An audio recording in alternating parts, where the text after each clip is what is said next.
and welcome to the Instant Ink Comic Book Podcast. This is the podcast where together we make a one-page comic using some prompts that nobody here has seen before. We kind of put it all together as we go and come up with a piece of art that didn't exist before this podcast started today. So today we have someone that I had met at Thought Bubble. She was my neighbor over there, and it was a lot of fun to talk to, so I was very excited to have her back on again. But before we get to that, let me tell you who I am. My name is Adriano.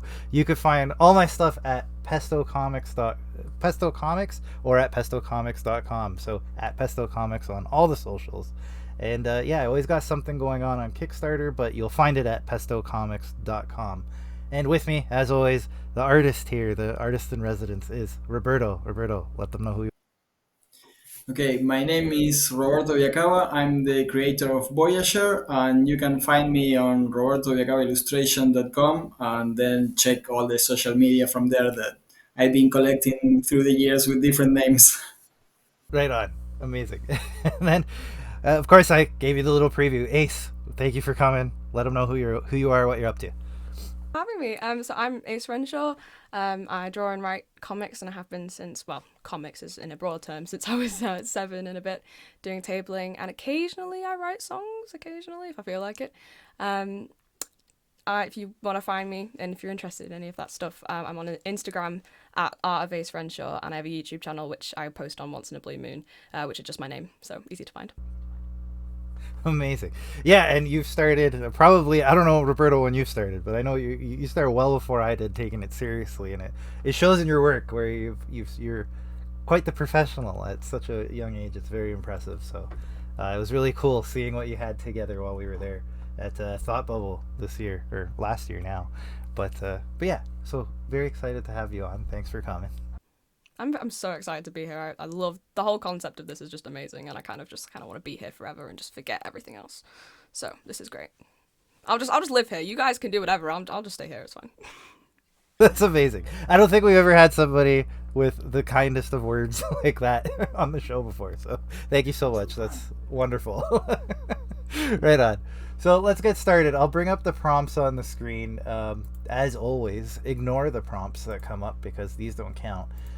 We're gonna bring up some new ones. So looks like those are up and running, and now I'm gonna hit this beautiful generate button, and we're gonna get these prompts. So I'll read them out to you. Oh, it looks like we don't have any repeats. So here's what we got.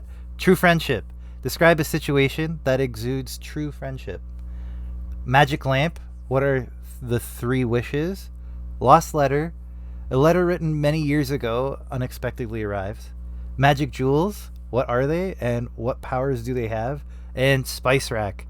How does a character add spice to a situation? That last one's pretty weird. Any that are speaking to you, Ace? Anything looking good? I've always loved the idea of the magic lamp, like classic, like pantomime stuff. There was like we have CBBS over here, and there was one pantomime that I used to watch religiously at Christmas over and over and over. And there was always the whole genie with the 3 magic wishes and all this sort of stuff. But I feel like that's always the same thing every single time that's done for the most part. I mean, I haven't seen much different. It's always 3 wishes. You can't ask for more wishes. You can't ask for a ton of money. Off you go. I think it'd be cool to see someone maybe wish for something that has literally never been wished for before, and maybe the genie's like, are you really sure about, like, there's like so many more things you could ask for, are you sure about this? And then I don't know, whoever it is just happy to be there, happy to have something that they just love. Nice. I like that. That might be good for a 1-pager too. Okay, cool. So let's do it. So we're going with magic lamp. I like it. All right. I'm gonna kill my screen, and then Roberto, you can bring up yours when you're able. And okay. Let's think this one out. So it's got to be something that someone is immediately happy with, but is kind of surprising. What can that be? I mean, you could take it from the angle of if it's someone that like already has everything, like a millionaire. What do you get a millionaire that can buy whatever they want? And necessarily, and you'd expect, like, for example, because I have to do this as a loyal Swiftie, if Taylor Swift, she could buy whatever she wants. Like, what would you get her for her birthday? So I feel like, or for Christmas for that matter. So I feel like it could be something that's like so mundane and would mean literally nothing in the scale of everything that a millionaire or someone who has everything might have.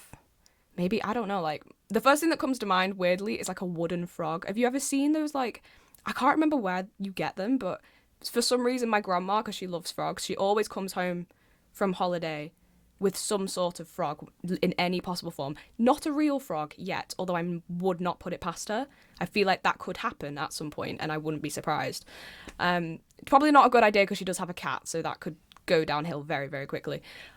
But yeah, maybe, I don't know, like the tiniest wooden frog that's like very crap painting on it and stuff, but it's like the cutest thing you've ever seen, and that's just like surrounding this person with their little wooden frog is like big flat screen TV, Oscars, I don't know, a massive golden mirror, 24 karat, like all this sort of stuff, and then just little wooden frog, and that's all they need to be happy, really. That would make me happy, if I was a millionaire, I would say.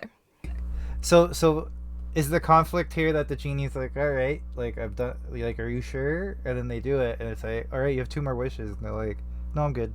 Like, I got what I wanted. And then, how does that end? It would maybe be cool if the genie kind of conjured up something that could definitely be more like if you had to choose between literally anything and then a wooden frog, you'd probably choose literally anything. I don't know, like have you ever watched The Good Place on Netflix? Yeah. Yeah. And there's that, what is it? It's like an elephant that it tells you the secrets of the universe. And it's like a holographic thing. It's the cutest thing I've ever seen. But, it could be a unicorn that's a real unicorn, but it can fly and shapeshift and take you to other realms of the universe. And it's like, nope. Would you like this really lovely swimming pool that's actually filled with chocolate, like in Charlie and the Chocolate Factory, but it's edible and you can just chill in it forever and ever. It's like, no, okay. I mean, you have other wishes. It's like, I'd really want a wooden frog, and it's just like dead. I feel like if I were a genie, I'd get really annoyed at that. I don't know. I feel like if you're a genie, maybe you just would get annoyed in general, but I'd be like, you seriously? Like, I'm wasting my time conjuring up the most mythical, beautiful things that I could ever conjure up for you in the universe, and you want a wooden like, are you being serious right now? That would be, if I mean, not that I've thought about being a genie like on a day-to-day basis, but if I putting myself in those shoes, I feel like that would be my reaction. I don't know, maybe I'd be a bad genie. I think the conflict there too is you have, like, if you're like, usually the genie, it's like you only get 3 wishes, but I think the catch too is you have to make 3 wishes, and this person refuses to do so. They're like, no, I'm good, and like walks away, and that's our like ending, that the genie's kind of trapped now, right? That person's walking away with their frog, they're very happy. Right? And that's our punchline, right? Because that's funny, especially if it's like, I don't know, I don't know if this is like doable on one page, but I am picturing just like millionaire on the sofa, it's the most luxurious sofa you've ever seen, and just literally is like the tiniest wooden frog in their hands, and it's just not looking at anything else, it's just a little wooden frog on the sofa. I feel like that would genuinely make me like giggle out loud. It's so stupid. It's the stupidest stuff is the funniest stuff, I think, personally. One pager, like, silly is the way to go. It makes it a lot easier. You could tell a silly story very easily on a one pager, where if you're doing a more serious, like, deep story, usually it's harder to do on a one page just because you don't know the characters very well. Where when you're doing something silly, an analog is fine, right? Like, if you want to have some rich person, you just show that they have so much stuff, you kind of get the point, right? You don't need to know their whole backstory and how they got there and how their parents raised them and all that stuff. Right? So it works really well. Yeah, I love that. I think it's very cool. I feel like one page, I don't know why the idea of a one-page comic never really came to me until obviously we met at Thought Bubble and you told me about the podcast and that.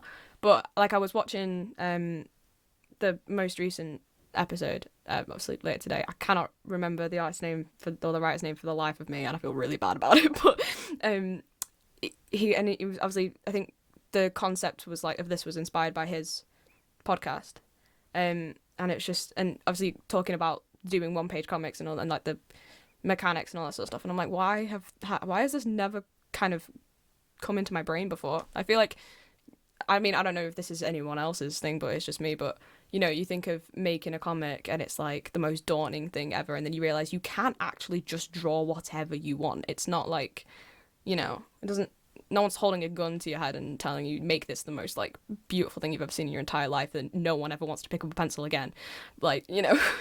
So I think it's like, I'm kind of going to steal this. This is going to be like an exercise for me now. I think that'd be interesting to carry on.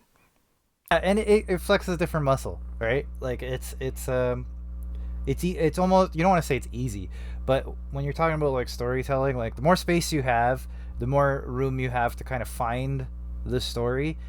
Being concise is a very different kind of skill, right? Because if you say, oh well, I have unlimited pages, like cool, I will tell whatever story I want as long as it takes. Or here it's like you kind of have to find like cheats to get the story out. You have to find shorthand to basically explain things away, relying on people's knowledge of tropes and in pop culture and all that kind of, like you mentioned, like a Taylor Swift type is like, people will get it right away if you that you're finding a way to kind of tell the story outside of the story, where if you have unlimited pages, you're going to take your sweet time doing so, which again is another skill in itself. But it definitely helps, and it helps you with pacing. So when you do get to something longer, the fact that you know how to tell a story in one page will help you when you're doing your 24 pages and beyond, because you can keep things rolling, right? You're not just like drawing things out, showing somebody waking up and then going and washing their face and going down the stairs. Yes. Okay, people will get it. Right? That is genuinely how I used to write. I think the first proper like printed comic I don't know why I did printed. It was actually printed. First printed comic I ever did in, I had very short hair, and it was before run number 1, so I want to say possibly 12-ish, 11, 12, along those lines. And it was called Transition, and I don't actually think I sell it anymore, because it's not like the proud. It was a while ago, so obviously not my proudest thing, but about a transgender kid, and it was meant to be a bigger story, and it wasn't, because it just never really clicked with me as much as I kind of thought it would to carry on. But I remember when I first wrote it, and because I wasn't really sure what to do, because I'd never made a proper comic before, so I literally just did like panel 1 gets out of bed, 2 puts socks on, 3 does this, 4 does this, and it was long. And then my dad just kind of, I gave it to my dad, and also because he does comics, and he gave it back to me and just had bits crossed out that didn't need to be there. And it was interesting to see how, because I suppose I was used to at that point doing like writing stories, with like school and all sorts. So it was interesting to see how like you kind of have to trust that whoever you're telling the story to, and it is visual, kind of gets what normal people do, and just in general. it's difficult. I feel like it was difficult to kind of let go of that a little bit and just be like, not have to feel like you're just kind of spoon feeding everything, but because you kind of do want to do that, because it's like in your mind, for me anyway, in my mind I see it like a movie, so you would sort of see everything that they do, but obviously with comics you have to do it very concise, as you say. 100%. And yeah, like the lesson you had at 12, people are still learning at 30 and 40, so you're good. You're well ahead of the game.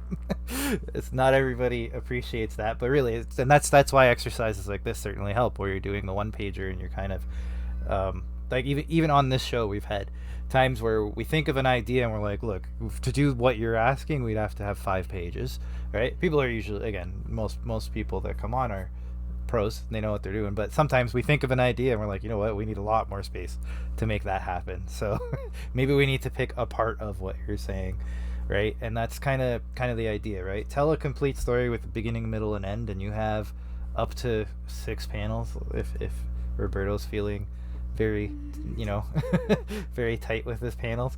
But yeah, it's a totally different skill, but it's one that will help you in every other form of at least comic storytelling, but every other form of storytelling in general too, right? Because And I think, yeah, I think it's the same with like short films and that. Like for film studies A level over here, part of it is obviously write essays, and then part of it, which we've just started, is doing coursework. We have to make our own film, but it's very annoying because we only get 5 minutes, and we have to follow a certain structure to be marked a certain way, and it's all very regimented and very kind of like do this, do this, do that, done.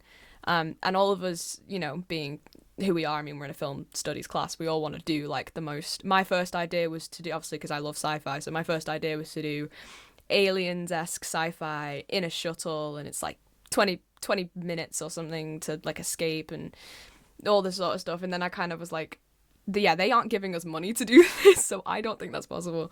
And you do kind of have to whittle it down. And then even now, the idea that I'm doing for the actual coursework at 5 minutes is, I have no idea how that's going to turn out, but we're writing it next week, so we'll see how that goes. What do you think of? Sorry, what do you think of the layout? Do we need more panels, or do you think that's enough? Tell me first if you understand what's going on. I get it. I honestly think that works. I mean, I feel like if we're gonna be putting dialogue in it naturally, so I feel like you kind of get more panels weirdly with the dialogue than it is actually visually, because it is a conversation in a way, if that makes sense. yeah, no, that absolutely makes sense.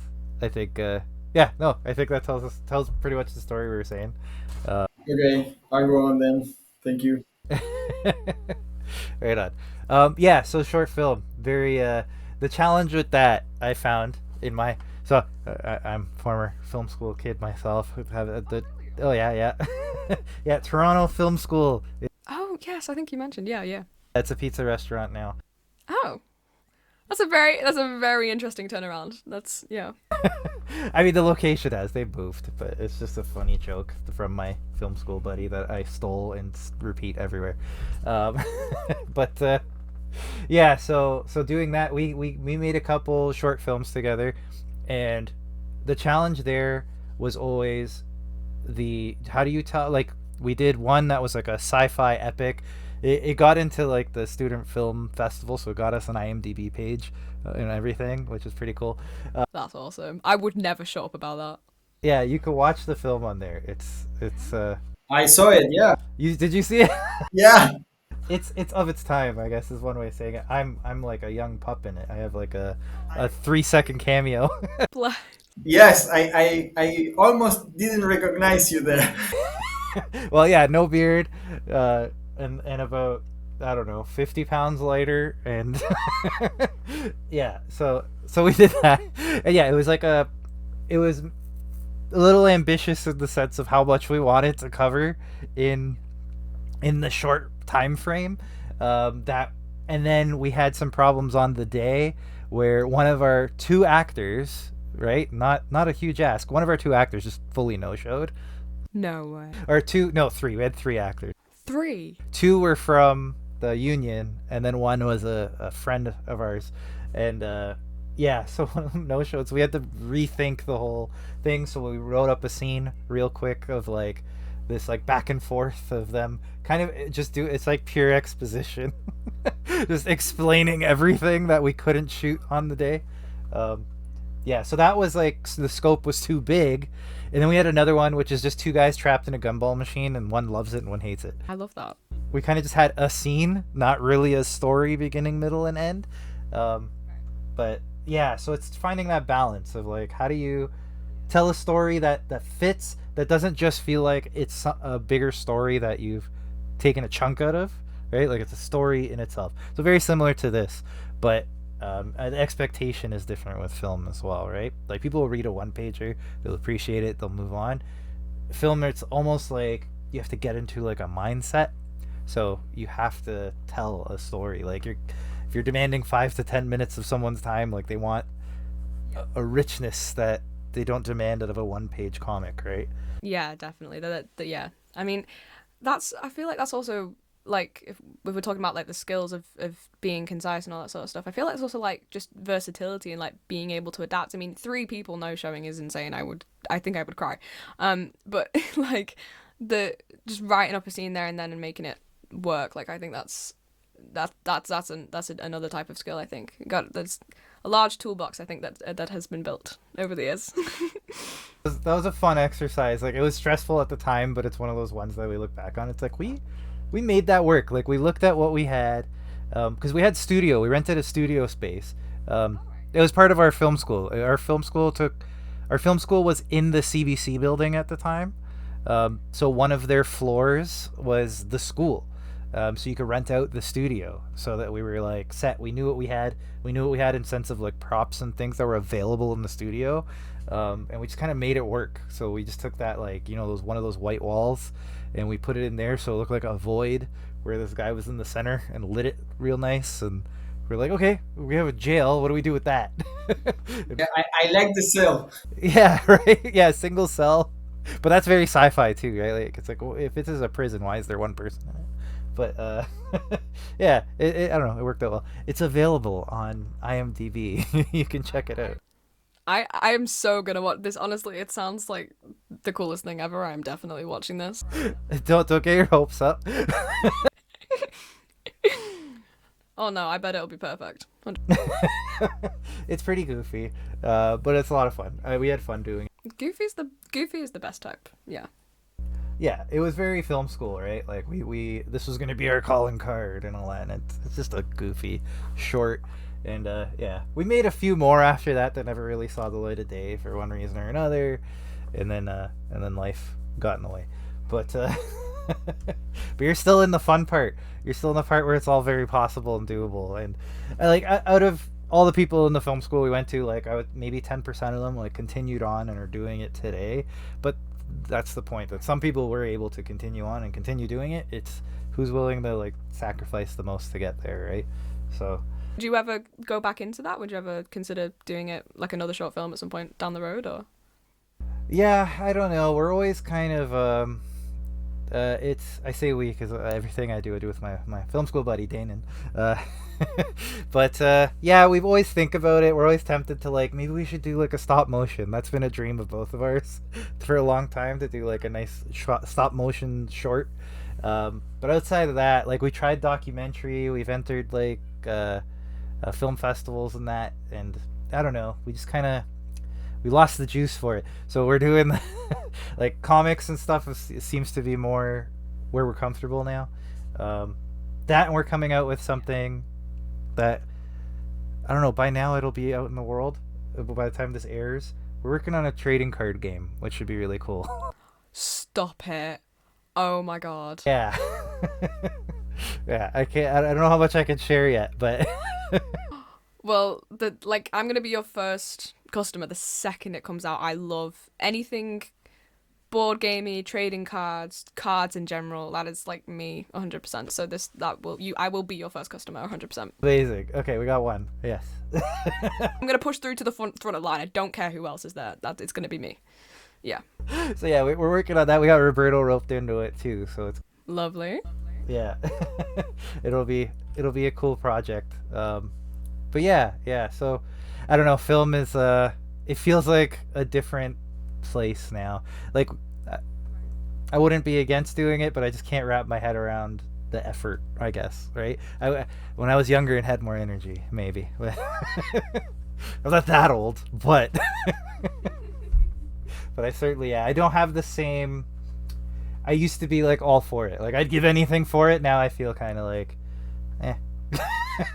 So if you don't have that passion, it's gonna show, right? So no, 100%. I feel like a lot of the stuff that you would have learned in film school would definitely translate over into comics, though, 100%, because it is essentially a movie on a page. Really, it's a weird in between, I think, of books and movies. It's a nice in between. I feel like I was thinking about this before, actually.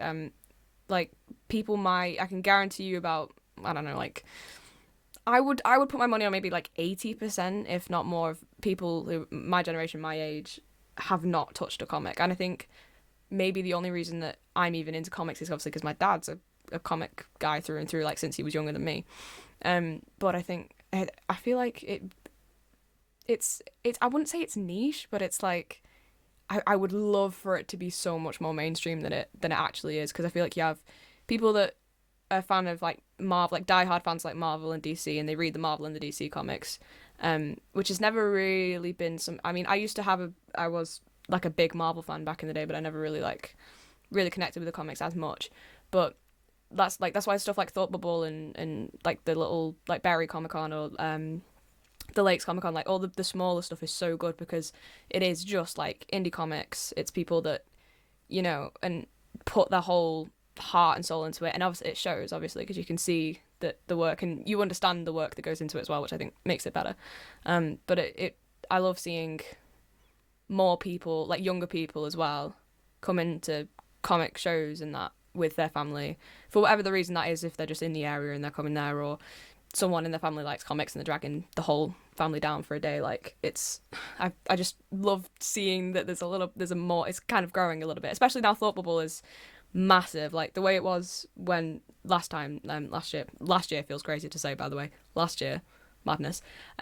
But that's the biggest it's ever been. Like it's just going to get bigger and bigger. I think they should split it up into 2 weekends because of how many people are there and how many people are tabling. And but I mean, put me on the organising committee. We'll see what happens. But I don't think that's gonna.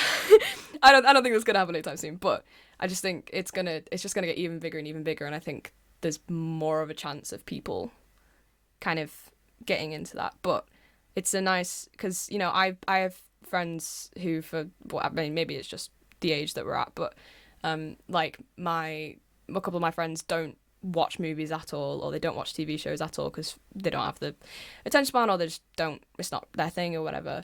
And then but at the same time they don't necessarily read books and all that sort of stuff. So I feel like if comics was like, there's just a blend of the two amazing pieces of art into one even better piece of art, and arguably, and it's like more people need to be into it, as in like, not just people in the comic scene who are in the comic scene anyway, but it'd be nice, and it is nice to see more people getting into it. But I think it's like the ultimate combination of movies and books and just visual art in general. It's like it's great, and I feel like people need to appreciate that a little bit more in terms of people outside the comic.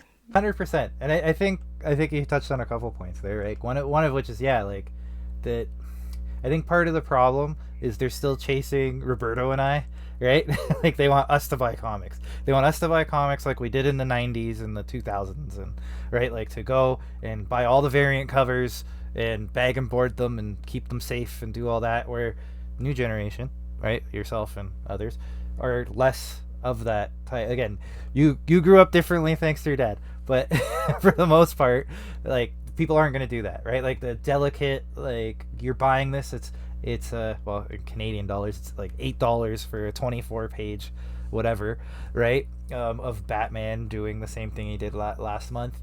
That's a hard sell unless you're me, and it's like you're trying to, well, I got to keep the run going, I've had this run going for over a decade, and right? But chasing me is wrong. That's the wrong. You don't grow that way, because there's going to be less and less of me over time. So you have to find ways to get the younger set in. And like most people that grew up with comics that they're still trying to hold on to came in a time when comics were relatively cheaper, right? That it wasn't a big deal to go pick up a comic, read it, and throw it aside, right? Like, it wasn't about just collecting. It was about reading them, enjoying them, and they're almost disposable, right? Like, they're periodicals. That was the idea. I think we're close to that with Webtoon and all those other things that are happening. Like, that seems to be, or even just manga in general. People are picking up the tankobon, like, digests, right? Because again, it's $10, but you're getting 200 pages, which is, right, a lot more reasonable when you break it down per page. But I don't know how you make that doable like for the artists, right? That's so it's a weird dilemma they're kind of caught in now, right? We're not in the newsstands anymore, but you have to still kind of get to that. Like, you have to make it as accessible as it once was. So 100%, definitely more people would get into it, I think. And I mean, everything's so expensive now. I'm not really sure how it is in Canada, but over here it's literally insane how expensive things are getting. But I remember my dad came into, when I was in year 6, so I was 9 or 10, and he came into my primary school and my class and did like a little comics workshop. It was the cutest thing ever. I was just happy because my dad's in, and it's cool, and I'm a little bit famous here. But because I wasn't necessarily like a really popular kid either, so it was a nice little advantage to have over other people. Like, I'm cool. But no. I remember he brought in, because he did like a little PowerPoint about like how he grew up and how he found comics, all this sort of stuff. And he brought in a ton of like comics from his, like, when he was my age and younger. And it literally 32p on the side of it. And I'm like, you can't even get a Freddo for that price anymore. That's like, and that was when I was 10. This is like 6 years ago now. And it's like, I do sometimes wish I could take the money I have now, go back in time, buy a ton of comics and come back because I'd be rich. But it genuinely, like, I really wish that, I mean, I was about to say I missed that, like I wasn't alive when that happened, but I think it was just so cool if that, like you say, like making it accessible, because people would get into it more. Definitely people my age would probably consider it a bit more than if they even consider it at all now.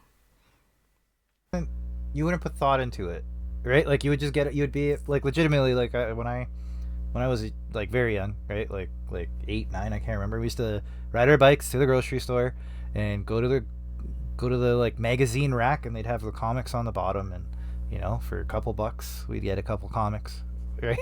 That you can't do that now. Like you're going to a comic shop, it's going to be bagged and boarded, and it's going to be significantly more expensive. And there doesn't seem to be a way to bridge that gap right now. I mean, DC's doing something really cool with their compact. I don't know if you've seen those. I don't have one handy, but it's basically like a manga-sized collection. So they're going through their back catalog, and you can get like the Court of Owls, and it's the whole story, like 150 pages, and it's $10. It's like 13 Canadian, but $10 US. I don't know what that would be in pounds, probably like 5, but right, but like relatively cheap for how much content you're getting.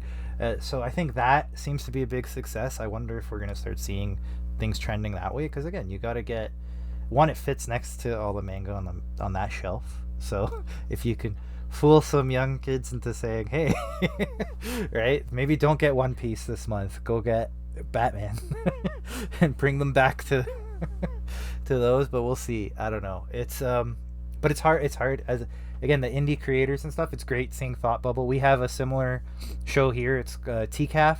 I was saying it while we were at Thought Bubble. Very, very similar in how it's all set up. It's all indie artists. Now we're going like full on Canadian. It's taking place in like a hockey arena. Oh, cool. It's weird. Big though, I can imagine. It used to be in our library. We have like a stylish reference library. They're doing all kinds of renovations, so they kind of got kicked out.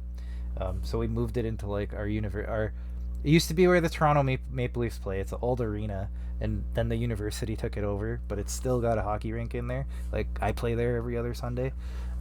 Anyways, it's gonna be a weird comics convention, but it's specifically for indies. So it's again, it feels very much like Thought Bubble. I know Thought Bubble still brings in a couple big names. Like last year was like Chip and all them. They don't even do that. They're just like it's indies wall to wall, and it's free entry, so it's packed. Oh my god. Yeah, it's a great show. If I was telling your dad. Yeah, I mean, wants to travel to Toronto, it's like use that as an excuse. Become a guest, and the two of you come, right? 100%. It's on. I mean, he wants to travel the world as well, but is on my list for at some point do like a little travel around the world. It's on there. But I mean, I might just get a flight to Toronto now, to be honest. I mean, I don't know when the next one is, but I'll just camp out and we'll see how it goes. Because that's free entry as well. Having like, that's insane. I mean, yeah. To be fair, convention prices, weirdly, I mean, considering everything else has been going up lately, like price wise, I feel like it's relatively decent. Like Thought Bubble ticket prices anyway. I mean, exhibit are like 200 quid for a table. That's a different story. But like the actual ticket prices. Yeah, I think that's where they're making their money back up, is with the exhibitors. Oh my god, 100%. And because there's like so many of us now. I mean, I don't want to even try doing that maths, but that's got to be loads. But and they have sponsors as well, which is always helpful. But yeah, I mean, the ticket prices for Thought Bubble, I think I used to try and convince my friends to come down. I mean, they always said they would, and then they forgot. Purely because, I mean, to be fair, this was like a good couple of years. I kind of don't ask because it's kind of my thing, but a good couple of years ago, I mean, obviously we're a little bit younger, so they can't necessarily come up on their own, and family don't necessarily want to come. But I was like, they are literally 17 quid for like the weekend. What are you like? Just come on down. It's fine. It'll be so fun. I'll show you around. It's gonna be great. But it does surprise me weirdly that is the only thing that kind of hasn't gone up, which is lovely to see because, like, you know, as I say, it gets more people in and more people discover comics and all that sort of stuff. But yeah, exactly. You want them spending money at the table. You don't want them spending money to get in the door. 100%. Pull out, right? Yeah, definitely. Yeah, it's true. Yeah, it's weird. It's one of the only things. But yeah, again, I think they just make it up with the exhibitors. Totally. There's a ton of competition to get in.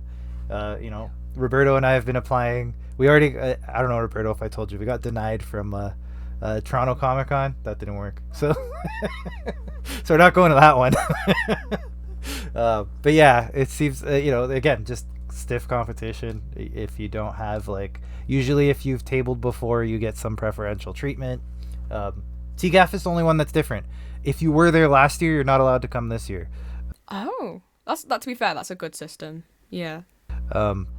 Just because it's so popular and they're really trying to get like new voices in every year, right? Yeah, definitely. Now that's in a bigger venue, hopefully we'll land a spot there because that's the like the show to do, at least in our parts of yeah. Toronto's a big city too. We're like 4th biggest in North America or something like that. So yeah, so lots of people coming through that show, and that's so good. Yeah.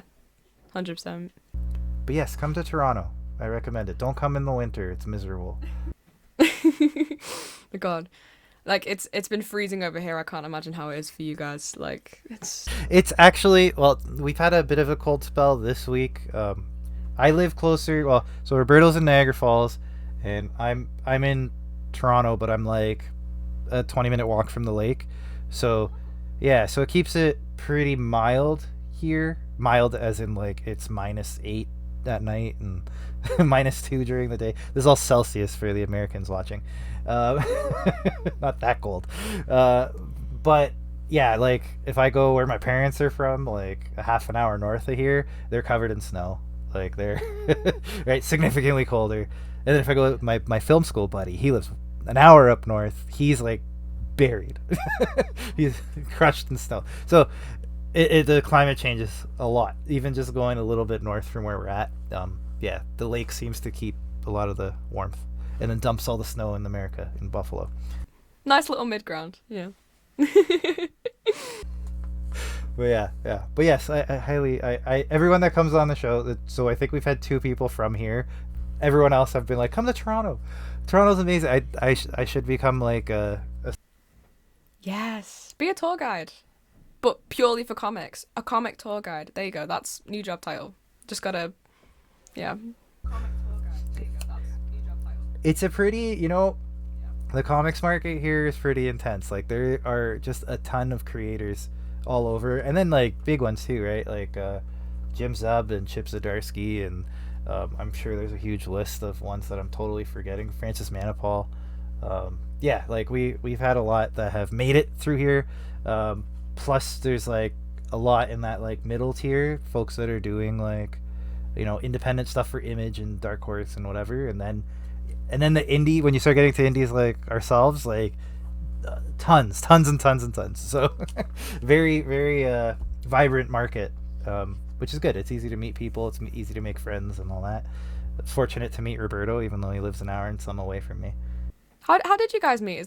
Was that a convention, or like just through general comic-y things? How did we... Oh, it was Comics Launch, right? Yes. So there's I don't know if you've heard of it, the Tyler James Comics Launch. It rings a bell, but remind me. Yeah, so he has a very popular podcast. If you're ever planning on doing stuff for Kickstarter, and all that, his podcast is like must listen. Like he dives into how Kickstarter works specifically for comics. So you're not getting the like, this is how you can sell like technology, because it's a totally different experience. and yeah, he's like the guru. Like he's been doing it forever.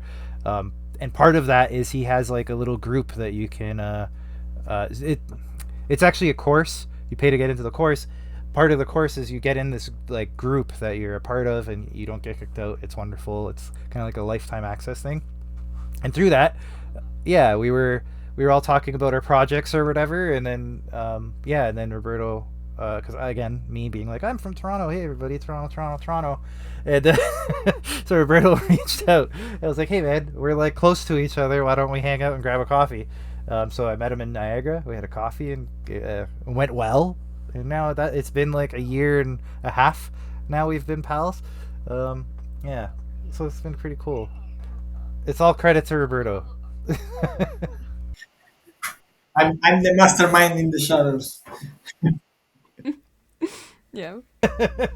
That's right. I was being loud and shy at the same time. So he was good to just be like, "Come on down, like let's have a coffee." So it worked out. Yeah.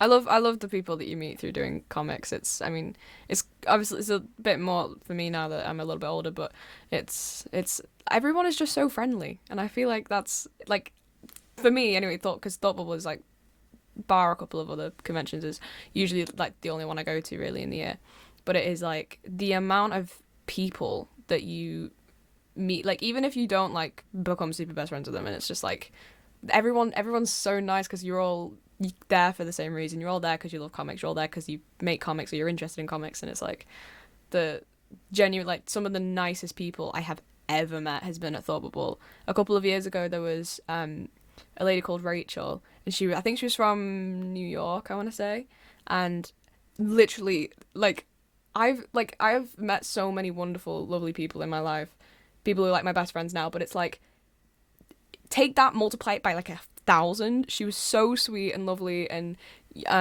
I gave her a signed copy of my comics and stuff, and she cried and like gave me a hug, and I was like, this is the coolest thing ever. And I was like, oh, you're gonna be here next year? And she was like, oh yeah, I'm gonna try, coming obviously from America, so a bit difficult for her, but have not seen her since. But it's like even like for like the one weekend, then I just like she came up to the table, and then every now and then I saw her as like I was doing the rounds, walking around and stuff, and it's like they did, even if you don't become super friends with them, like people make a lasting impression because they're just so nice, and people in day-to-day life are not that nice, and I feel like either there's a load of comic people just in everyday life and no one wants to present themselves as a comic person, or we're all very, very spread out, because the niceness levels, if that is correct grammar, of comic people and art people in general, anyone that does art tends to be really, really nice, I found. And then just compared to just people that just like normal people day to day, it's like not even the scale's broken. Like it's not even on a scale. It's crazy. I totally agree, and that kind of going back to our previous conversation, I've said it before.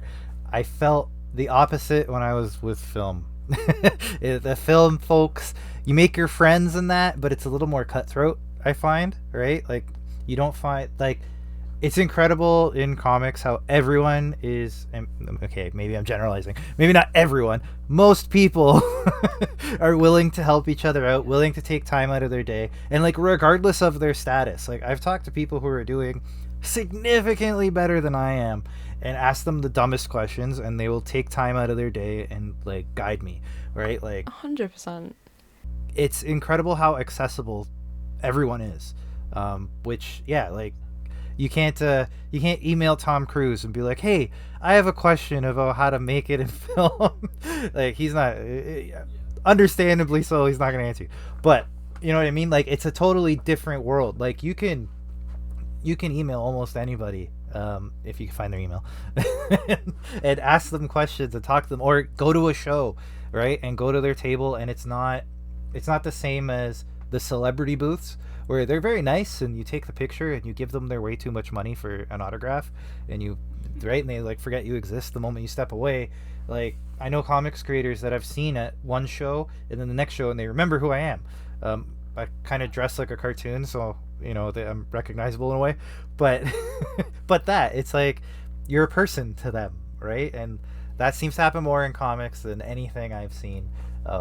the author community is similar in a way, but I feel like comics are like a whole different level. I don't know if it's that people are more like vulnerable with their art and that, so they're more, it's like I'm showing you a piece of me, so be nice, and then when they're nice, they repeat it. I don't know. It's something a little different, but yeah, totally agree. Like the community has been great. Meeting you was great in at Thought Bubble. There, I mean, No, same to you, honestly. even though I was super grumpy on the first day with my jet lag, Genuinely could not tell until you told me. Genuinely, like even then, I was like, I have no idea what you're talking about. I was so worried that I was coming off. No, oh my god, you were lovely, honestly. If anything, I was very quiet, and I'm typically not. So that must be. Again, I guess if you don't know me, you don't know that I'm typically not a quiet person. Understandably, though, it's chaotic, and jet lag, I can imagine, doesn't help with it at all. So get it. Yeah, I did it in the silliest way possible. Like I arrived Friday, I left Monday. Like I never got used to it. It was. So anyways, you were very kind to me, which I appreciate. But it was, yeah, but it worked out. Yeah, that like 10% of comic people that aren't necessarily the friendliest is a bit of a gamble when you table next to people, because you're never quite sure what the level of like chattiness or whatever is going to be. But I mean, it's so good to have when you're tabling next to someone who like genuinely wants to talk to you. It's like it's great because, like I say, we're all behind the same. We're on the same line. We're on the same level. It's like, and we're comics. We like comics. We make comics. We talk about comics. It's great. Yeah, and it helps the day move too, because even at Thought Bubble, where it's super busy, there's a lot of downtime, right? And you don't want it to feel like work sitting there and being like, hey, you want to read some comics? Hey, you want to read some comics? The people who are ignoring you as they walk by, right? It's nice to have somebody next to you that you can chat with, and so I appreciated that. You made it a lot better of an experience. Oh, that's great. I really appreciated it too. Honestly, it was so amazing. Like chatting to you, it was great. And then you invited me to be on a podcast, and I think that just cherry on an already amazing cake. So it was great. Nice. Yeah, well, happy to catch up with you again. Yeah, it's been good. But yeah, and then Sylvia on the other side was very nice, but much like Roberto, she was drawing the whole time, and I always felt bad when I interrupted her, but she was super nice. But I know the artist getting, like, she was working on commissions and was clearly running out of time because people kept coming and asking, and she kept saying yes. There was only 2 days at that show, so she was on a mission, but still very nice. So everyone there was wonderful. Yeah, if it were a little easier for me to get to, I would come more often. But maybe in a couple of years I'll come again. Yeah, 100%. And I think in a couple of years it might genuinely be a bigger event than it already is. Like, it's like bacteria multiplying. It's insane. Like when I was doing it for the first time when I was 7.5, I can't remember what year that was, but very, very, very long time ago. It was literally intense, and it was in Leeds. It wasn't in Harrogate. It was like kind of it was a weird in between Leeds and Harrogate. It was very odd. It was a bit difficult to get to be honest. But it was outside, intense. Wasn't in a convention center. Wasn't in the organizer. It was still obviously organized, but it was a lot more low key than anything that it is now. And then it was like 2 tents, maybe 3, then 4 tents, then in an actual hall, and then in 2 halls, and then in 3 halls, and now 4 halls or whatever crazy it was last year. So God knows what's going to be in a couple of years. But I mean, I will be there as for as long as I can possibly be there. Although this year, little bit iffy, because I mean, I think this is the thing, we don't really tend to know when it is until kind of not beginning of the year, but like kind of a good couple of months into the year. But my film studies New York trip tends to be on the same week. And I said to my dad, I was like, I am so fine to get back from New York on the Friday and go just straight to Thought Bubble, because it would be our 10th year doing it as well. But unfortunately, I have a job, which is not great because I work on weekends. So this is the thing, I don't want to now I actually, okay, I say people, one person that I could actually disappoint if I'm not there. So she honestly, Hannah, her name is, cutest girl ever. Genuinely because when you get I mean, again, it could just be a me thing, but when you get kind of quite deep into like a comic or a series or whatever it is that you're doing, after a certain bit, it's like, this is not as enjoyable as, you know, you want to enjoy it, but it's work. You know, it's, at the end of the day, it's like, it is, you have to do work to do it. It's an effort and it's difficult. And then obviously it's fine when you're on the other side because you've done it, but like people that genuinely like what you do and actually tell you that they like what you do, it's a little reminder, because I mean, you can say all the mantras and affirmations or whatever you want to keep yourself going as you want, but I feel like it's different when it comes from other people that don't know you and don't, you know, haven't seen you when you were like that small, and you know, it was a strange feeling, but it was a very nice feeling, and it did kind of remind me why I was doing it. Again, goes back to the people in Thought Bubble are just amazing and lovely and the sweetest people ever to ever meet, ever in the history of ever. Yeah, no, that was a really cool moment. I was glad to be there to see it too. She was like super excited to see you and the work and everything, and yeah, so that was really cool. And then she made some fan art too, right? I think. You know what? I actually don't know where it is. I've got like a box down here. I framed it because I told her, I was like, this is going on, because I've been doing like frames and stuff on my wall recently. I have it framed. I need to put it up. I'm gonna put it there-ish, I think, but it's like the coolest thing. I literally just have like literally down here just like a box of frames. It's a work in progress, but it's like it's the coolest thing, and it's weird. You don't think it's gonna happen, and then it happens, and it's like, this is so cool, but like I'm 16 and I'm from Manchester. I don't really know. I'm not famous. I don't really know what's going on.